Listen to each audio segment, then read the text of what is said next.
Yeah, we're trying this out where we're on multiple platforms. So if you are watching live on anything, welcome to the show. I just tweeted out that we're live on Twitch, but now we're going to attempt to go everywhere. We'll see if this works. Nice. Okay, cool. Ha! All right, well, I totally lied about the tweet before. Okay, so let's get into things here. So, the other day we posted about this, and where have we seen the word quest before? Coming in from Meme Land. Meme coin farming dashboard is live. Complete quest, collect meme points, harvest. So, as someone who's not been involved with the platform whatsoever or really paid attention to much of what Meme Land's done, this is very interesting that we're seeing another big player within the space doing a token and then saying, hey, we're going to go about it through the way of calling it quest, which is something that is not on that exact tab that I showed, but let me open it up here and then we can go down. New quest is up. You have 24 hours. This feels like something that's going to be going on every single day. Excuse me, sir, madam, do you have a moment to talk about Good Morning Show official? Good Morning Show is the biggest English language Web3 show in Asia. Really? That's interesting. Wow. 202,000 people. That's crazy. It seems that X/Twitter API is having some issues right now. Please try to collect the meme points later if you come across any errors. So this is something that I've, again, not really looked up. Some things I like looking up ahead of time. Other things we like doing on the stream. So for this, they're talking about the quest. So if we go back to that, where do I even have it saved? I just went back. Nope. Somewhere on here. The main one. Okay, so if we go to .org/farming, complete quests, collect meme points, profit, harvest. See, now they're making a joke about the entire thing. But yeah, it ain't much, but it's honest work. So do we connect to it? Do we go and do these things? I wish there was a little bit more of like an explanation of how to get into it other than jumping right into it. But here it's connecting with your wallet. So does this go back down to, okay, they're just about shilling referral links. We've seen the same thing with FriendTech. I did FriendTech the other day, made a quick little video on it. I'm not going to lie. I haven't checked FriendTech in a few days. But we'll jump over and check it again sometime soon. But the way that it's kind of portrayed is, okay, like you get rewarded essentially for shilling something, making people aware of it. It's one of those things. Yo, Coco, what's up? How are you? And I think that's interesting. But if you're somebody who likes airdrop farming, seeing the potential benefits within that, then it's something to check out for Meme Land. Now, another thing that's been happening a little bit, even though a while ago it felt like it was taking a lot more of the headlines, where I'm pretty sure they just had a massive happening at TwitchCon itself, is Midnight Society, which is Dr. Disrespect's game. So here's kind of a quick little clip that they showed the other day. Welcome to the Midnight Ride. 4 exclusive limited time driver's key packages. Hot Shot, Dead Drop, 2-Time, Midnight. Each package comes with a legendary vehicle wrap, license plate, and 5 exotic crates. Available now for a limited time. MidnightSociety.com/drive. So these trailers and everything are looking really cool. I'm thinking that, hey, these, the way that it's just working out here is that, do we actually have some kind of a mainstream game bring us it, or do we have this kind of like mixed match where it's a mainstream personality? Is the studio behind it necessarily like the top notch that everybody's going to know? It's going to have different people in it, which for the longest time we had, every collection that came out, you had the team section and people saying, hey, we had previous employees that have worked on Disney. We had previous people that worked on Netflix or, whatever under the sun. And I don't know. I think it's cool. There's not a whole lot to talk about this kind of thing unless you're out playing it, because we're still at that stage where nothing's really transcended beyond just the blockchain right now. So I was like, all right, let me type in NFT news and just see what we can come up with. All right. And then I noticed that there was 2 articles highlighting this, and I find it always interesting because I feel that some of these articles, you can tell if like they're paid for versus not, but coming from Business Wire, we have Yahoo Finance, we have 2 people that were covering this. And so for the Yahoo Finance, Let's see what it is. Developed by AI, robotics, and STEAM experts, Hitch Interactive has released an ambitious new NFT standard innovative platform in limited edition Yumi Hamo NFT collection of gourmet miniverses. So this leads me into a fantastic story. Yo, young Algie, what's going on, brother? How are you? So today we had breakfast at a spot that's kind of just up the road. It's a new type area that's being built, and I have to say it's not really been overtly busy. We're kind of just off of a highway, but this new place came into town, and damn, every time we go there, the place is packed. People want it. And I'm like, if you really think about food in general, there's the Food Network, there's different people potentially you follow on Instagram, everybody connects with food. It's the human universal language, if we will. So why the hell is there not more NFTs and things about food? But maybe this is it. Hitch Interactive, the company connecting innovators and providing immersive experiences in AI, robotics, fintech, and the metaverse, today announced the launch of its Hitch 1999 platform for Web3, along with the first ever programmable non-fungible tokens capable of delivering code-driven content and experiences built to a new interactive standard called the Immutable Miniverse format. The first limited edition collection of 1,000 NFTs is minted on the Ethereum blockchain. Let's send anybody out there into ETH. The first limited collection of 1,000... Oh, sorry, I just read that. Each playful foodie hamster NFT in this Yumi Hamo collection is an original design encoded with a curated gourmet miniverse. So, what? I don't even really fully understand what that means, to be totally honest. So it's a miniverse and it's highlighting food within there. Yumi Hamo NFTs allow each owner to artistically proclaim their favorite piece of culinary culture on Web3 and their social platforms. Built to a new interactive standard called the Immutable Miniverse format, the first limited collection, which we just read. Uniquely, miniverses are not third-party dependent. With the new IMF standard, Hitch Interactive is working to bring substance and trust back to the sector and to build new bridges between Web3 and the rest of the world. So, off of these first three things, I mean, can you explain what exactly this is?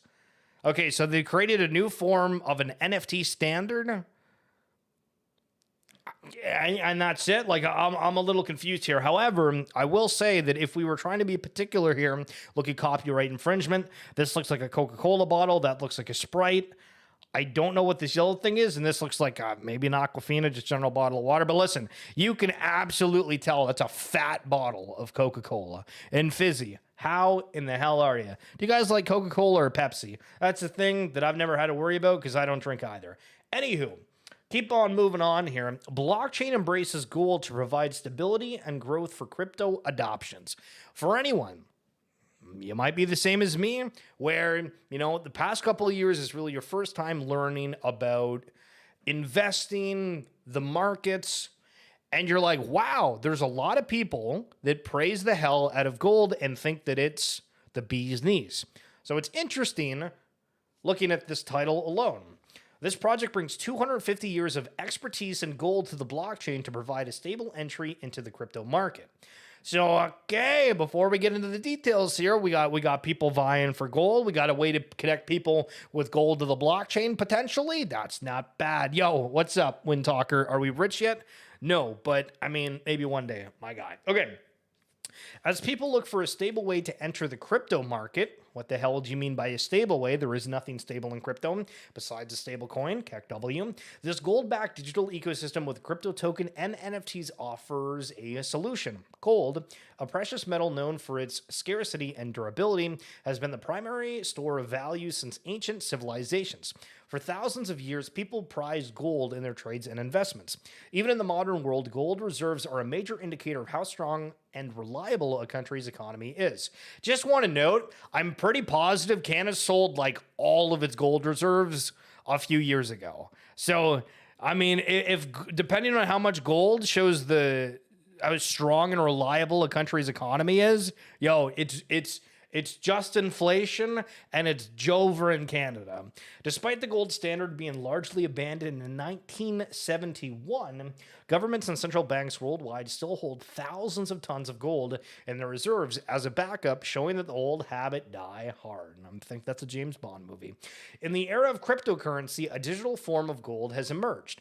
Blockchain technology has enabled the proving and tracing of digital ownership of any asset transparently, paving the way. Okay. Just like how stablecoins like Tether and USD are pegged to the US dollar, gold-backed tokens are also pegged to the real-time price of gold. Okay. This is what we're going for. The potential of gold-backed crypto tokens accelerates a traditional company's jump into Web3.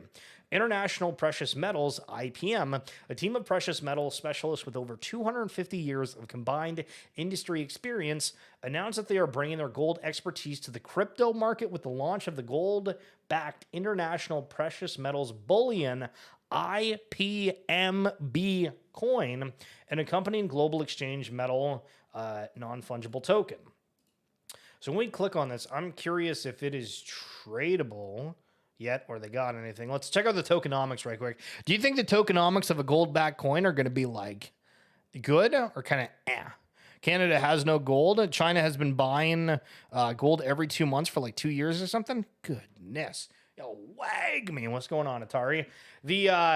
Tomorrow, I'm kind of excited. We got 30 minutes max, followed by the 2-year ASM. So for the tokenomics, the blockchain concept is a game changer of the real world. See, these are all just like fluff words, I think, no pun intended. But like, I mean, maybe it's for the people that are checking it out. But listen, if you're looking at this and you're already in crypto, you're going to know what the hell this stuff is. Tokens offer the unparalleled advantages of the blockchain, 100% safe, non-alterable, securely encrypted, anonymous, independent of any trusted third party, and incurring very limited transaction fees. The smart contract concept allows crypto developers to add specific, Okay. So the maximum supply is 200 million tokens, which is very, very small. 2% is going to liquidity, 4% for marketing. Hello, team. If you're watching, hit me up. Angel investors, 10%. That's a decent bit. Pre-launch, you're talking 10. Employees and partners, we got to get a job, guys. That's getting 10%. Treasury for liquidity, strategic partnerships, OTC at 24%. And then IEO, not to be deployed at once or at one exchange. Is that like the initial offering here? I have no idea what to view this as. But anyway, I would love to compare this because off the top of your head, if you're like, okay, so 2% for liquidity, 4% for marketing, investors, pre-launch, and then employees, when you're comparing other token launches, how similar are those numbers? And maybe that's something we could dive into a little bit later. But gold and crypto, that is kind of cool. And so speaking of the gold, I don't know if it's like Peter Schiff Daily, which if you've not followed that guy, he's a gold bull. He hates Bitcoin, and I think he's harvesting for that X paycheck because the guy tweets about how dog shit Bitcoin is almost daily. It's unreal, and he does it multiple times a day. And he's saying that this run is garbage. Don't be a fish. You're retail. Sell the pump. And I'm like, okay, listen. I can absolutely respect you if you don't like crypto or, you know, you have your narratives. Everybody's got their narrative. I'm very pro certain things, very bullish, bearish, other things. You know what I mean? But like, dude, like just constantly bear posting about this is the weirdest thing that makes no sense. He actually launched a BTC ordinal collection. Atari, that's dog wash. No cap. That's 100% a lie. And if it's not, that's insane. And Peter Schiff is an L. I find his shows interesting.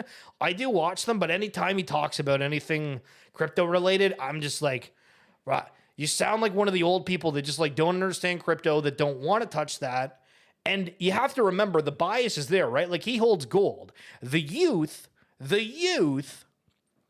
don't really buy gold. And that's a fringe case, okay? But I'm going to assume for almost any of you out there that are probably under 30, your crypto bag compared to your gold bag is completely different and almost 100% skewed towards crypto, or like an 80-20 split, whatever. Again, I might be wrong, but I feel like younger people want to be involved with technology. They want to consume all that kind of stuff. Gold, it just doesn't do anything for them. It's crazy. So anyway, this play to earn game offers NFTs linked to physical items like gold. The days of wasting hundreds of hours on a game and receiving almost nothing in return are over.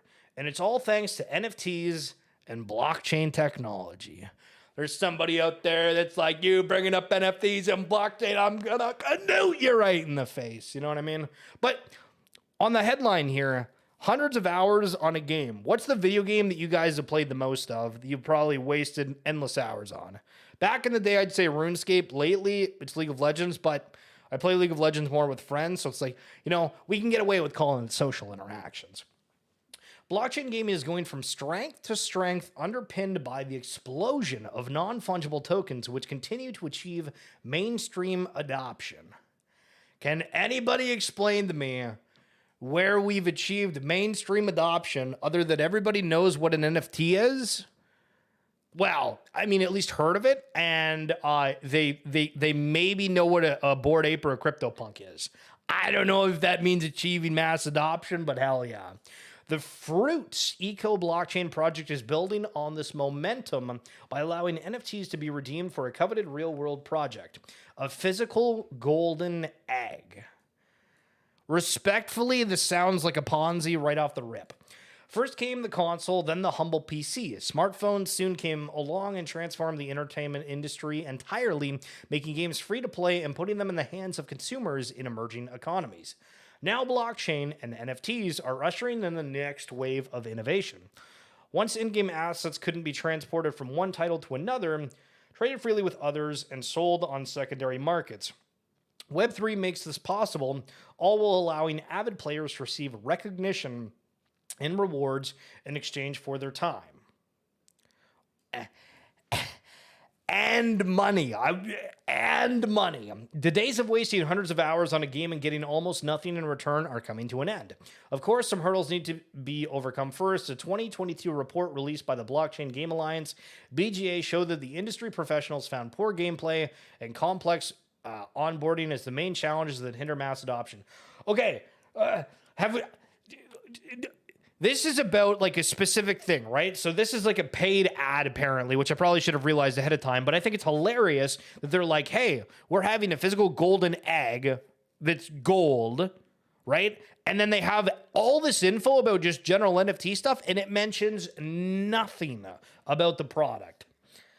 That's where the Fruits Eco Blockchain project comes in, because there needs to be something beyond monetization. It has launched a new title that aims to take play-to-earn gaming to the next level by allowing users to win free golden eggs by getting involved. Okay. So the article says the experience also needs to be beyond monetization, but then saying the way that you're playing is play-to-earn, and then you're getting golden eggs. Does that make a whole lot of sense? I don't think so, because there is already monetization out there, but nobody's giving you a golden egg. I mean, respectfully, that's a little bit weird. So, anybody from Canada out here? Young Aldi, you're not Canadian, are you? Windtalker, I don't think so. Who else we got in here? Let me scroll back up. Fizzy, I don't think you are. And Coca, I'm not sure. Maybe you are. So, oh yeah, and Atari, I have no idea if you are. But anyway, this is always interesting because I feel that there is a notion that Canada follows like whatever the US does. I feel like that's not really accurate. Like it does regarding some things, but crypto, I feel like US is against it, where Canada's got like certain regulations and things out there, and there's been a lot to do with exchanges that have come out. I'll invite my Canadian friends to your next space. Yo, hell yeah, Atari. We'd love to see it. So, Canada's central bank assesses innovations and challenges of DeFi. The staff note suggested that although the DeFi ecosystem brings a ton of innovations in the financial sector, the regulatory challenges and vulnerability limit its potential use in traditional finance. And I think this headline is only a headline because Crypto is more volatile than anything. If you listen to Raoul Paul, he always talks about how the crypto sector just always outperforms everything else. So when we're saying the potential use in traditional finance, when you're looking at DeFi compared to traditional finance, the only difference is that the lows are much lower and the highs are much higher than pretty much everything else, I think. Maybe I'm wrong. Let me know your thoughts. The Bank of Canada published a staff note on decentralized finance on October 17th, so this was about a week ago, assessing the innovations that made it popular and the challenges and risks associated with its use. The staff note described DeFi as a multi-layered structure with the Ethereum blockchain serving as the bottom layer or settlement layer. And I mean, that's interesting that they're already saying that the Ethereum blockchain serves as the bottom layer for this, because obviously there's other blockchains out there. We could say yes, for sure. For DeFi, Ethereum's leading the way, but it's interesting that they're kind of like, maybe I'm reading too much into it, but cut and dry is saying like DeFi is like Ethereum and that's it, which is untrue. Developers construct a variety of tools and services on top of the main blockchain, including tokenization, lending and borrowing services, and much more. The staff note shed light on the rise in its popularity of the DeFi ecosystem starting in 2020 and how it became an integral part of the crypto economy. With billions in volume over the next few years, the popularity of the ecosystem took a dip starting in 2022 with the collapse of multiple key crypto platforms with significant DeFi exposure, including Terra. Talking about the key features of the decentralized ecosystem, the staff note lauded DeFi's composability, which allows the apps and services in the ecosystem to interconnect. The Bank of Canada note highlighted 3 of the key areas where DeFi can transform the financial system. We have frictionless financial service offering. A decentralized ledger-based system reduces frictions experienced in the legacy system, going in the bank and them saying, hey, you're not allowed to spend your money where you want, and expands the scope of financial services currently being offered. Open competition. The DeFi ecosystem is open to everyone to build and access, given its open source nature. Thus, it makes way for increased competition, offering better options for the end user. Also would agree with such a thing. And then transparency. The use of programmable smart contracts eliminates intermediaries and increases transparency in the system as everything is accessible to people analyzing it. So the transparency thing is kind of an obvious one, but there was a note that I guess was floating around about how, again, crypto is used for all these criminals, yada, yada, yada. Bruh, this shit is like transparent. You try to get this off of an exchange, they have all your info. Like, it's not like, maybe there's certain things, and I remember seeing a lot of people talking about privacy coins, and I don't even know where to begin on how that even works, but all this stuff is completely transparent. So, I mean, I think it's a good thing. Maybe it ends up being a bad thing, but that component, I think, scares a lot of people, good and bad, and a lot of people that don't understand it at all. Anyway, apart from the key DeFi innovations that can transform the traditional finance system, the staff note also talked about the challenges and risks associated with the DeFi ecosystem, claiming that despite its innovations and possibilities, the overall economic benefit of DeFi remain limited. So this is a fat sack of shit.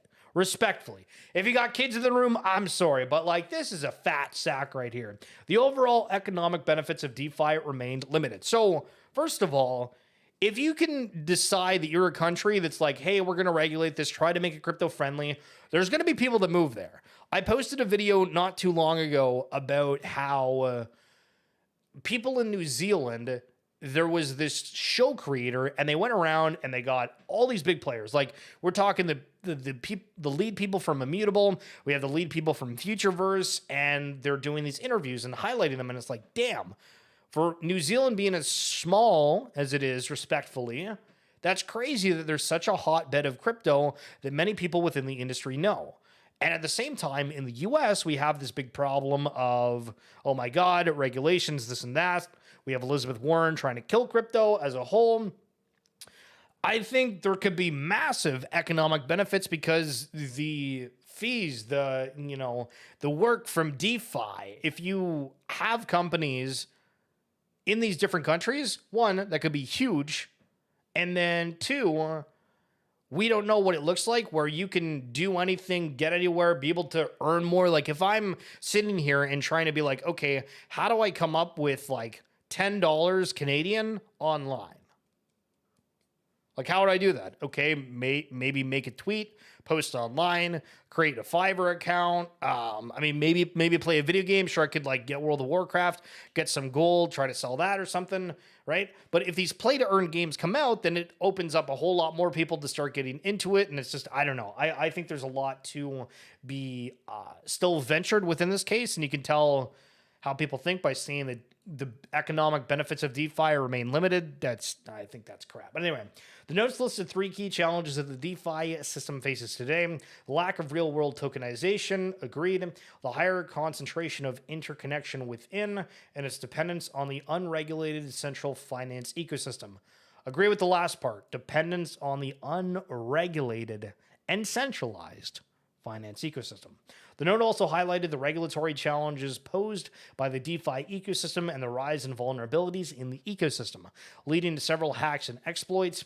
The note claimed that the anonymous and borderless nature of public blockchains complicates regulatory oversight, and which is true. And so do you have something where you go and you try to overregulate it when you know you can't? Do you try to put some regulation where you have the good actors that can partake in it? Or do you just do basically nothing? And we went over this article a little bit earlier. So if you haven't been living under the rock, and I don't mean the WWE movie star, Bitcoin went absolutely crazy. A wild few minutes drive Bitcoin above 35K as ETF excitement starts. Bitcoin hits 35K for first time since 2022 on ETF optimism. Why the crypto world loves new GOP speaker frontrunner Tom Emmer. That's an interesting one as well. And it just keeps going on and on about Bitcoin. I was going to read them all, but that sounds kind of stupid now thinking about it. So I don't know a whole lot about the US and their politics and how everything's run over there. But when I was at VCon 2 years ago, I guess, they had Tom Emmer speak. And he's one of the politicians that is trying to go for Speaker of the House. I've seen some people that are like, no, we don't like this guy. Apparently, he's like very anti-Trump. So there's people that are like, we want anybody but Tom in there. But Tom's also like super pro-crypto and we love politics. But anyway, I heard him speak and this guy gets it. That's the only thing that you really need to know. If you're looking for somebody to look within the political realm that is very pro-crypto, that does get it, that can articulate it, that understands that it is a very heavily youth-motivated or led industry, this will be very interesting if it does become Speaker of the House. But Tom Emmer, anything you see on him that's crypto-related, I think that it's worth checking out. But Bitcoin, I mean, guys, holy sugar shit. Are we going to do well or are we going to do well? On a 7-day percent, we're almost up 20. We're almost up 20%. But I've been looking at this for the past year. Every single day, this thing has been on fear, except now we're at 67 on the greed scale. So is it time to get greedy? Is it time to get fearful? Who the hell knows? But listen, ETH also following Bitcoin here, maybe not as much of a move, but still up to 13% on the 7 days. It's pretty crazy. And again, within the past day, 9%. Bitcoin still hovering just below 34K. And then for Ethereum, it's up 5, hovering around 1775. Wag, man. Okay, so the top 10 most expensive NFTs ever sold. Some of these you're going to recognize. Some of them you may not. And it's a risk I am willing to take. Trying to make a Lord Farquaad reference to the video that I posted the other day. If you know, you know. Anyway, so number 10, CryptoPunk 3100, $7,600,000. That was back in March of 2021. CryptoPunk 5577, 7.7 mil. Wow, that's like barely any difference. Well, sorry, I shouldn't say that. That's still like what, a $30,000 difference between 0.67 and zero point 0.7, but still, wag me, Tar, you got it. CryptoPunk number 4156, 10.26 million. T-Punk, which I don't know if this is Justin Sun's PFP or what, but yeah, we have 10.5 mil on this. The Joker T-Punk, which is a collection similar to the CryptoPunks, bears several features resembling the iconic Batman character. Unlike most of the biggest NFTs, this was sold on the Tron network for a whopping 120 million TRX. Okay, dude. Another alien CryptoPunk, 11,750,000. Another CryptoPunk, 23.7 mil. Beeple's Human 1. So when NFT NYC was going on, I was actually able to see this in person, and it was kind of cool. And it was just like exactly as it looks. It's a big box. This character's walking around. The scene changes. Wag me. That's basically it. Beeple has sold some of the most expensive NFTs of all time, with 3 pieces in the top 100. Human 1 sold on November 9th, 2021 for a fee just shy of $30 million. So this next one's coming in from Pac. And if you don't know who Pac is, I don't really know either, but somehow this guy got a whole bunch of people to buy a ton of his NFTs for like crazy amounts of money. And then they just like stop creating things. But anyway, one of the things from Pac Clock, 52.7 mil. Clock is a piece created by Pac and Julian Assange and almost acts literally as a clock, counting the days that WikiLeaks founder Assange has been imprisoned. The goal of the NFT was to raise funds for Assange's legal defense and was ultimately purchased by Assange DAO, a collection of over 10,000 people pooling their money to purchase the NFT and support Assange. Every day is the first 5,000 days, 69.3 million. I'm pretty sure this was the one that really kickstarted everything for NFTs, or I guess digital art as a whole, and creating Beeple as the famous person that we know him today. Another Beeple piece, the most expensive NFT ever sold to one sole owner, and there's a good reason for it. Beeple's artwork is so high tier and highly respected within the community, and this piece is essentially a collage of 5,000 pieces of his work starting from 2007. He pledged to create one piece of art every day, and this is the result. Needless to say, it was worth the effort. And again, if you go on OpenSea, check out any sort of NFT marketplace, and you just type in Beeple, you'll see some of his different pieces, and they might not actually be as expensive as you think. I think of a lot of people like completely blitz their NFT bag out there, and maybe this is you. You could pick up a Beeple, but is one Beeple worth whatever your entire NFT bag is? Who knows? PAX The Merge, 91.8 million. Holy suffering succotash. Another pack piece, The Merge officially became the most expensive NFT ever sold on December 2nd, 2021, with almost 30,000 collectors pitching together for a total cost of 91.8 million. This is the only NFT on this top 10 list to have multiple owners besides Clock, and it shows the craziest price tag on it. There's no doubt that NFTs have become far less popular now that they were at their peak. No shit. But that's not to say they can't blow up once again down the line. If you mint into the right project and show a bit of patience, you might be sitting on a nice little fortune down the road. On the other hand, you also risk losing it all. What a random ad to the end of this article that was just about, hey, here's how much these NFTs cost. I think that's kind of hilarious, to be honest. Okay. Trading in NFT spiked 21,000% to more than 17 billion in 2021, report says. Now, this is a report from last year, March 10th. But everybody's being bearish on your timeline and saying NFTs are shocked, it's Jover, and it's just inflation. Please remember that we went up 21,000% and 17 billion billion went into it. What are things that have sold for 17 billion? That's not the right headline. Damn it. That's the first article that pops up. China approved 6 nuclear reactors at 17 billion.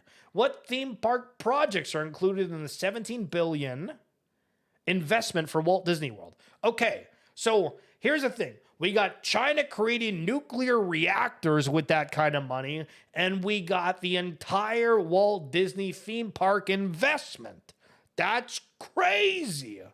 And you guys are fading this. That's unbelievable. Unbelievable.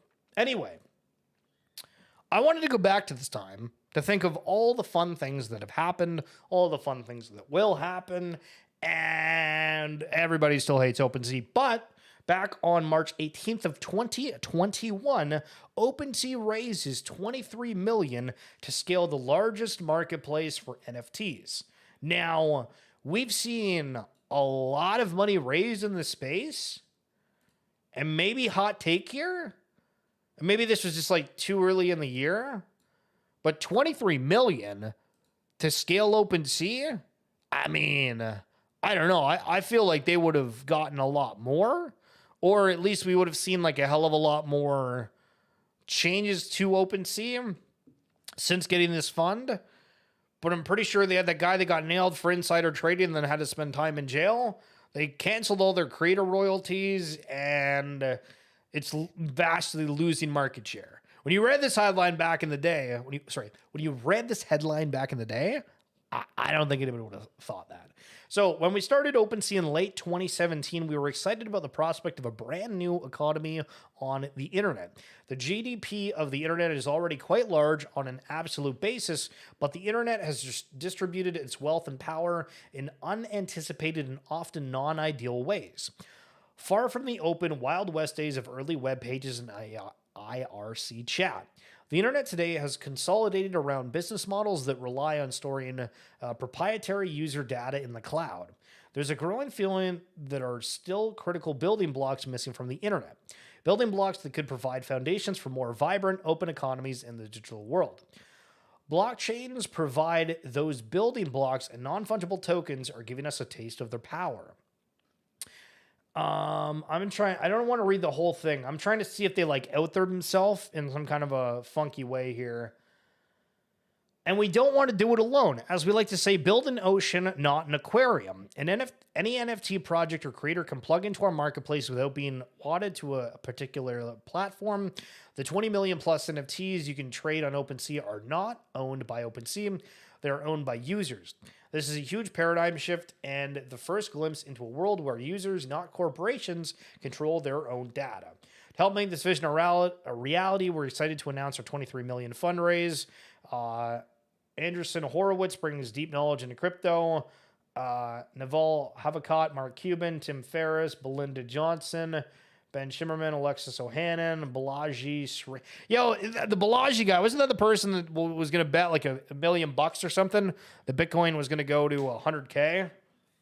That never happened, or Bitcoin is supposed to go to 100. Anyway, so it's just interesting reading this, but I think that the thought process I guess we should have now is because there's still opportunities to get into platforms and protocols that are building.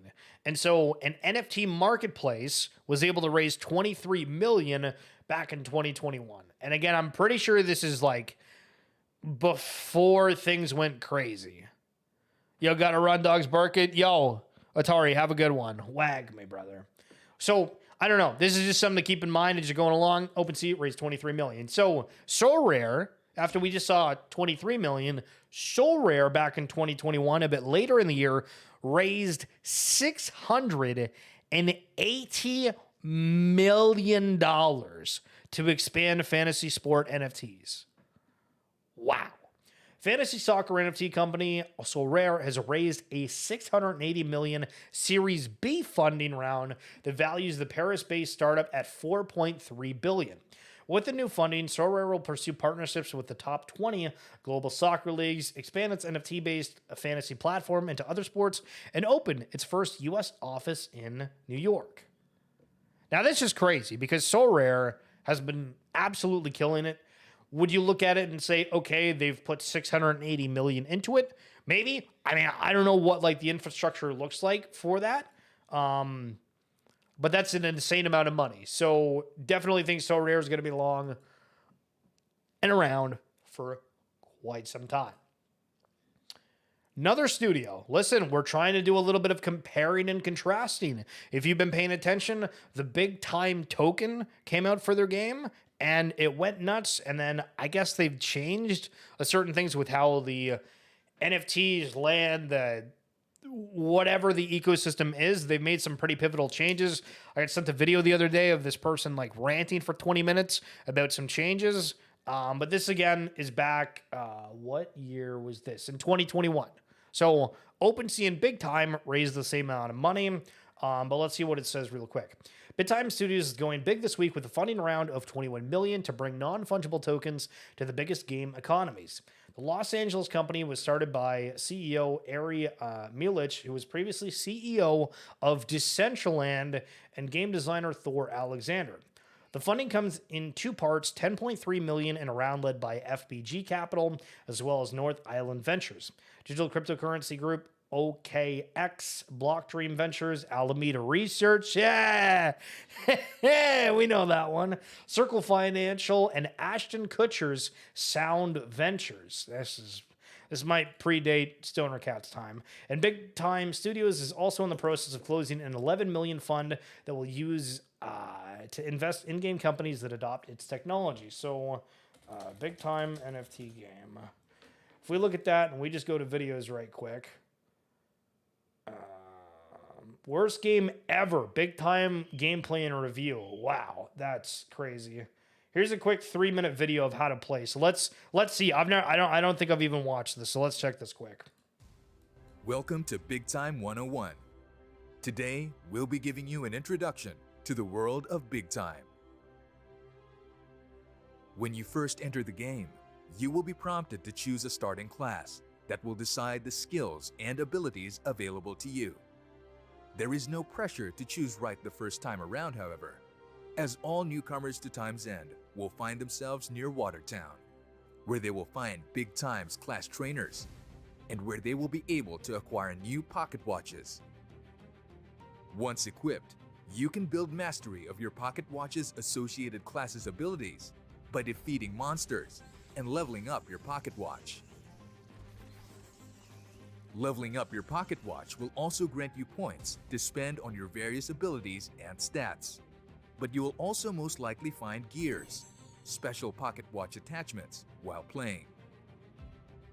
These gears offer the chance to unlock new abilities, augment existing ones, or buff your personal stats when socketed into a compatible pocket watch, giving you the power to tailor your newfound strength to your own playstyle.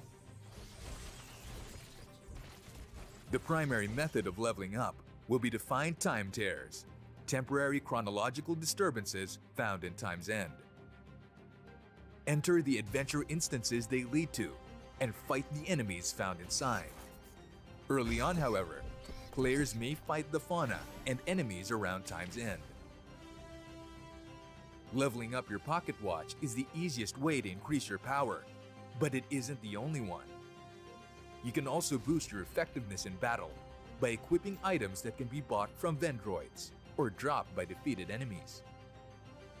These weapons and armor pieces can be equipped by double-clicking them from the inventory or by dragging them to their respective slots.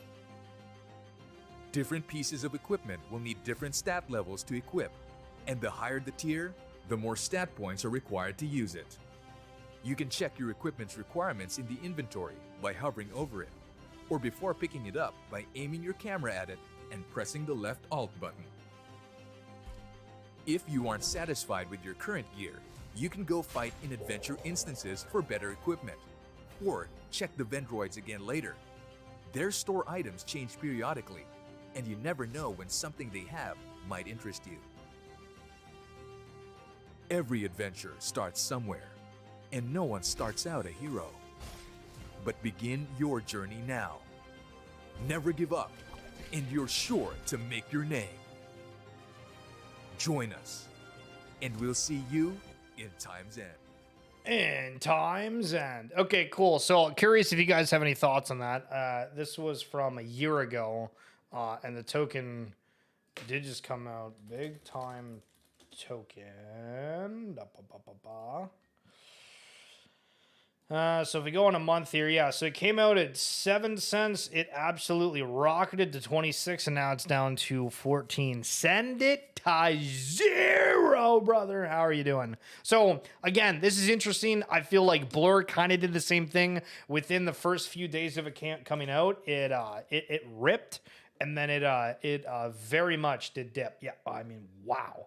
Okay, so I guess somebody got it for $5.70, but more respectfully, I think it came out around, it's showing like 70 cents here. It went up to $1.35, and now it's at 23 cents. Now, granted, listen, we got to be particular about, the information here. This is during the bear market sentiment and stuff, but obviously Blur, I don't think has done a whole lot of favors with it being as long as it's been, and we need token sinks. And I took a photo of a washroom sink today, so if you're checking the X feed later, I'm going to try to attempt to make a funny. So stayed tuned for that. So we had, let's recap right quick. We had OpenSea at 23K. We had Big Time, I think, at 21. We had Soul Rare raise 680 million.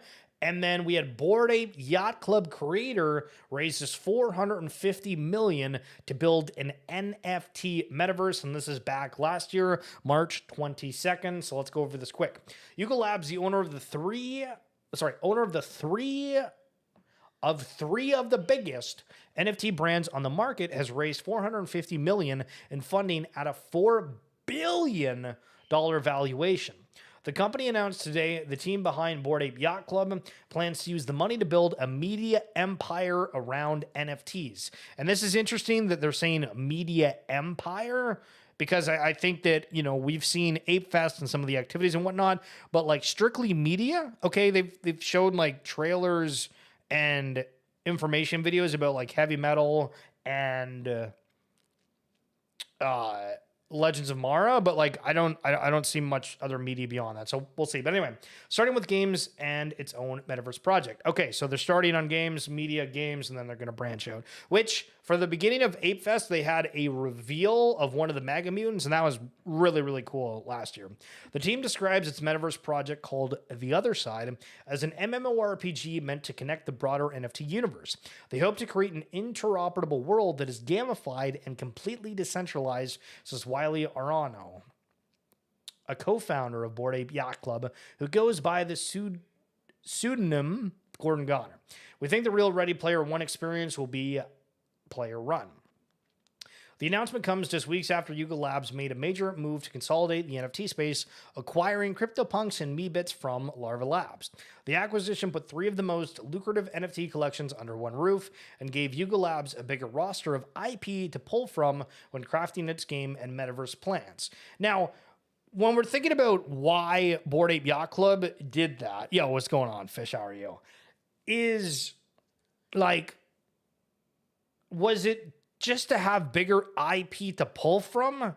I mean, I think that it like legitimized the brand a little bit more. Not that I viewed it as that, but I feel that people on the outside, right? You're looking at CryptoPunks, and you're like, wow, these guys have a ton of money. They're buying the top NFT company, arguably, collection. And I think they also bought it at the top too. But still a wild move. But I don't know. It's saying they wanted it for IP to pull from.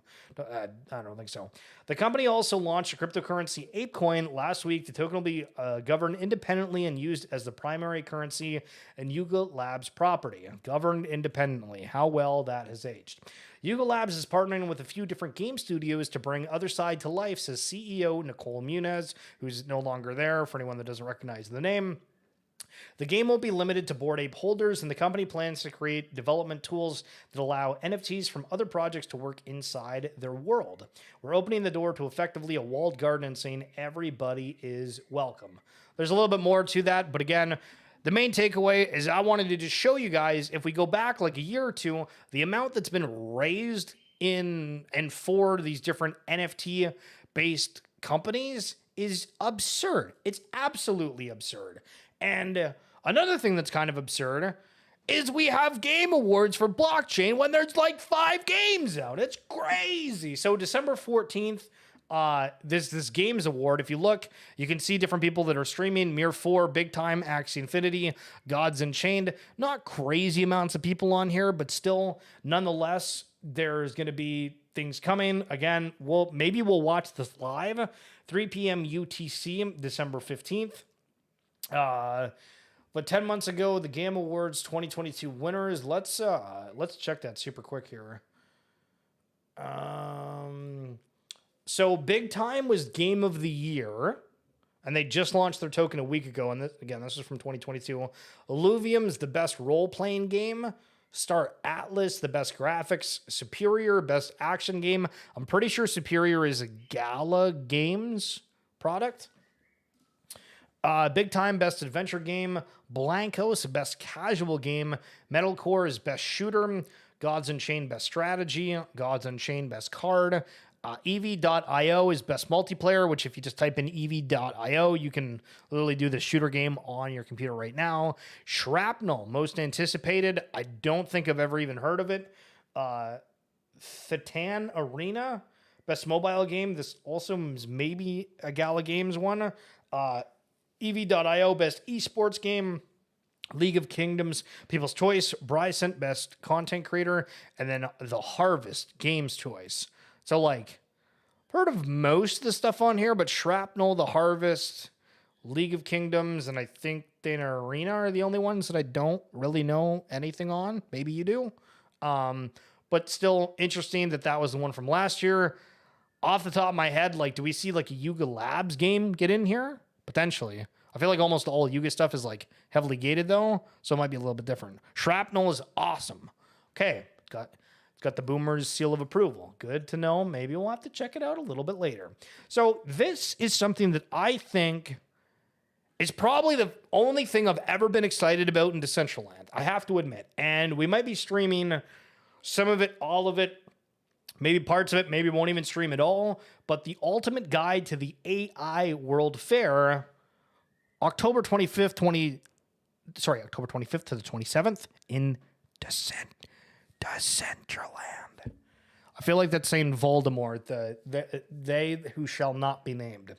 The brightest minds in Web3 gaming, fashion, art, and robotics will come together in Decentraland October 25th to 27th in the inaugural AI World Fair to discuss ideas, issues, and opportunities around artificial intelligence.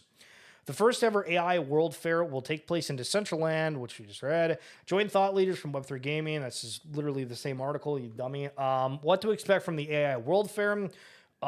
Singularity.net's Dr. Ben Gortzel. NVIDIA's Yamina Benkui. Strategic Partnership and Ecosystem Manager. Decentraland's Yamil Jardi, Executive Director of Decentraland Foundation.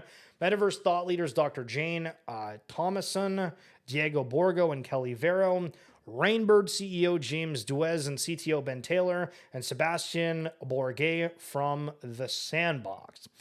In all, over 40 speakers will discuss a range of topics within 3 core themes: sci-fi versus sci-fact, the key concept, issues, and potential of AI, exploring how it is being used across various fields, and aiming to find some measure of consensus in a bid to improve the conversation. AI x humanity, bane or a benefit. A deep dive into topics like job displacement versus creation, impact on business, regulation and governance, security and data protection, balance between fostering innovation and ensuring responsible development and deployment. The road ahead speakers will focus on future developments, including the rise of super intelligent AI, the promise of singularity, and how AI will work with crypto, Web3, and the metaverse. And so I guess this is where it is, the main stage. If you're totally new to Decentraland, jump around our FAQ.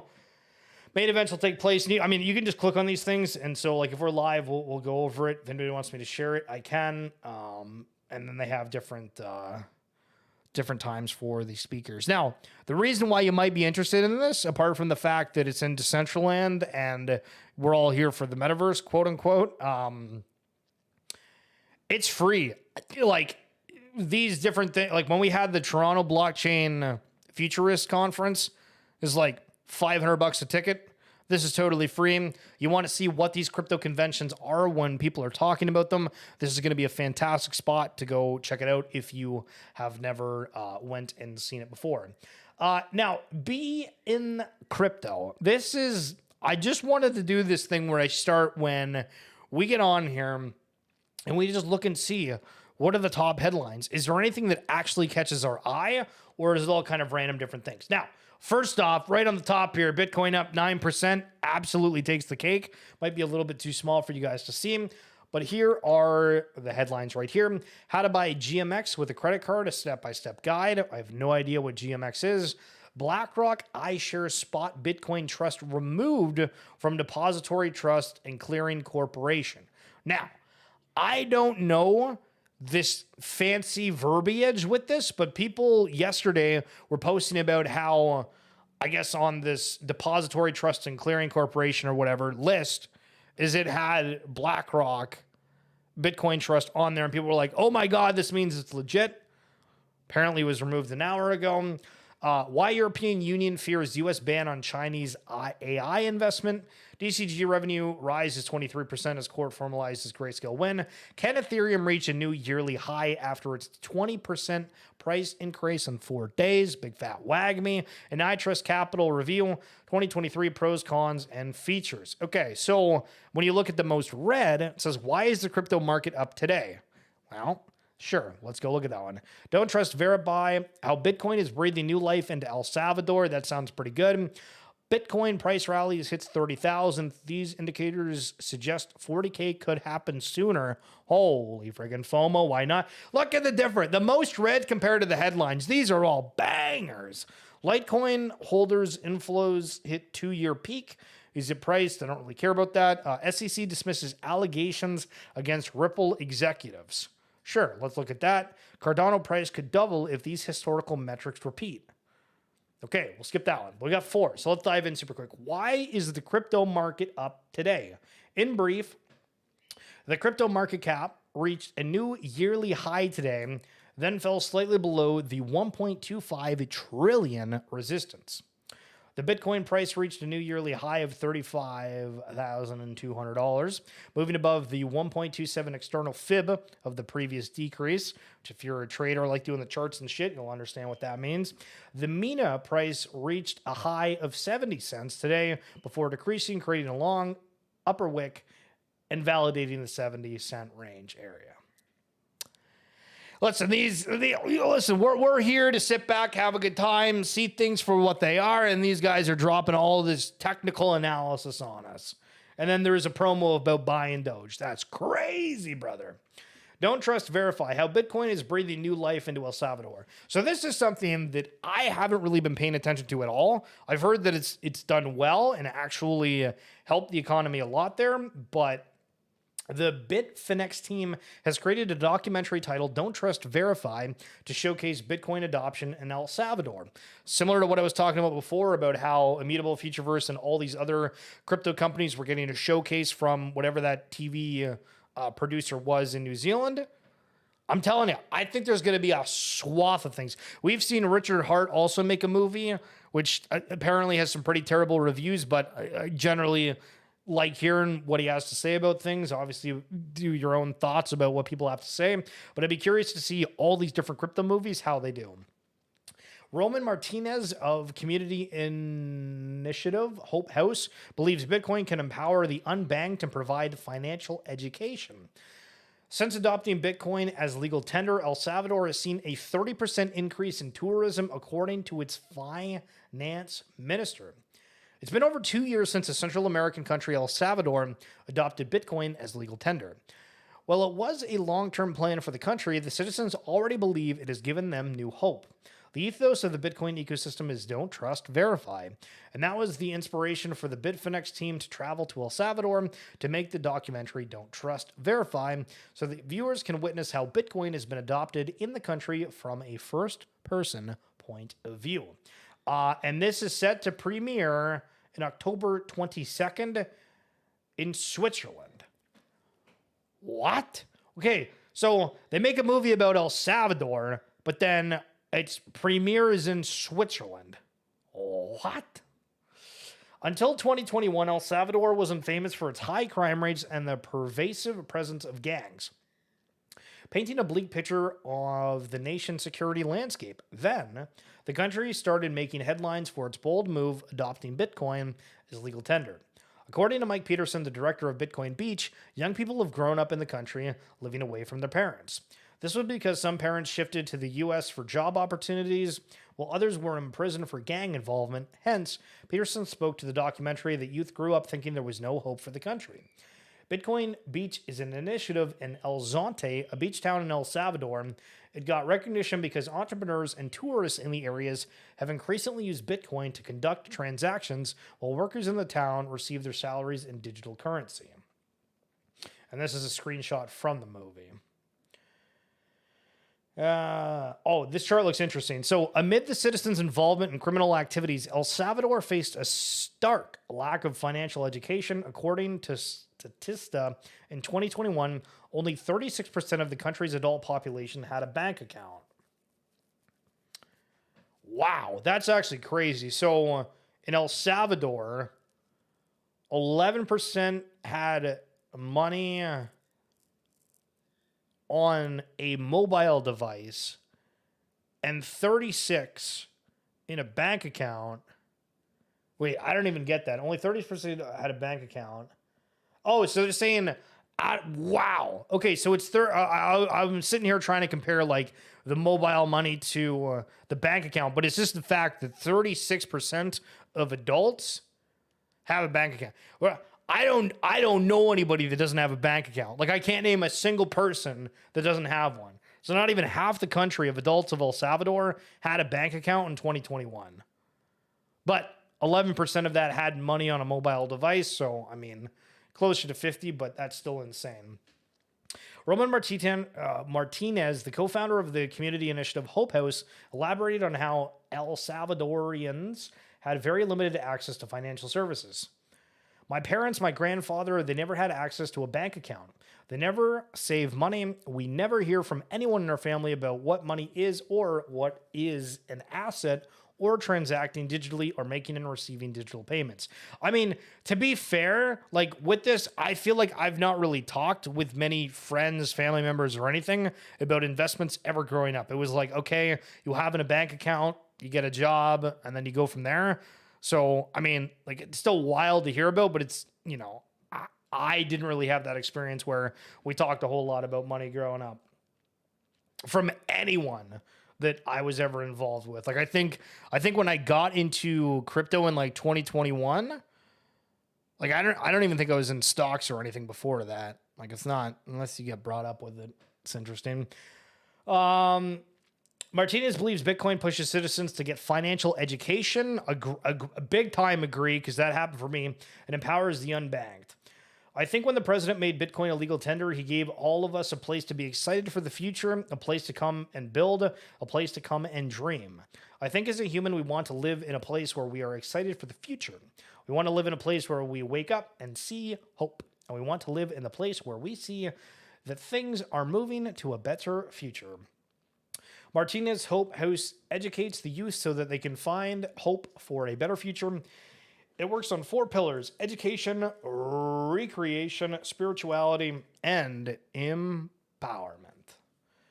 There's another little photo on there, but still kind of cool. Okay, so Bitcoin price rally hits 30K. These indicators suggest that 40K could happen soon. Bitcoin prices reclaimed 30K, erasing losses from massive liquidations that followed Cointelegraph's erroneous news report on Monday. This is another thing. Can you imagine if that Coinbase or Cointelegram article didn't go out? Like, think of all the people that got completely rinsed. They got completely rinsed on that article coming out, and then literally a few days later, it remoons again. So if we take out the liquidations, would the rally yesterday actually be significantly higher? I would argue probably. Bitcoin dominance is now approaching the 53% range for the first time since 2021. The Middle East crisis could drive it further. Like how they're saying the crisis could drive it up. Well, we'll see. Like of all the things to reference, they're like, yeah, because there's a crisis in the Middle East, that's why Bitcoin's going up. I think there's a lot of different factors for it. Over 3 million BTC have flowed into the hands of long-term investors since the previous all-time high of 60,000 back in November 2021. I think this is like some kind of AI art based off the look of that. Maybe it's an NFT. Okay, so SEC dismisses allegations against Ripple executives. If you don't know, there's been a huge court case been going on forever between the Ripple and the SEC. A lot of exchanges delisted XRP, and now they've pretty much all relisted them. And everybody's getting bullish about XRP again because the SEC is evidently losing its court case. SEC seeks dismissal of its lawsuit against Ripple executives following a July ruling that favored Ripple by not classifying XRP sales as a security. Ripple's chief legal officer calls the move a surrender, not a settlement, hinting at potential impacts of the broader crypto regulatory framework. So again, them saying a surrender and not a settlement is two different things, because a settlement means, okay, you did something wrong and we're going to like, there's going to be like a fee. We're going to kind of go, or we're going to drop the case, where like a surrender is, okay, well, we were wrong. We screwed up. It's Joe over, big time Joe over. An XRP price reacts positively to the news, marking a significant milestone towards a resolution between SEC and Ripple, setting a regulatory precedent. Holy suffering succotash. Okay.